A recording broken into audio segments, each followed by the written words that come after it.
Tunaamini kwa sauti hizo za viongozi wa dini na kwa sauti za wadau mbalimbali ambao wamekushapaza sauti pamoja na sisi, hoja hii ya kutakiwa kufanyika mabadiliko kabla ya uchaguzi si hoja ya Chadema, ni hoja ya umma, ni hoja yenye mwafaka wa kitaifa.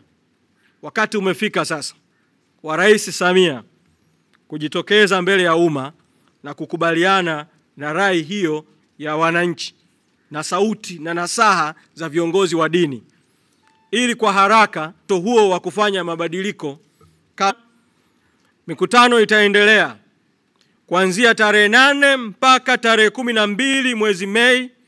Sasa tutakwenda mikoa ya kanda ya Victoria, kwa maana ya mikoa ya Geita, mkoa wa Mwanza, mkoa wa Kagera, kwa kadiri ya ratiba itakavyoendelea kupangwa na kutangazwa, lakini kwa tarehe hizo tutakwenda kanda ya Victoria. Na kuanzia tarehe 13 mpaka tarehe 17 mwezi Mei tutakwenda kwa maana mikoa kanda yenye mikoa ya Mara, Simiu, Shinyanga.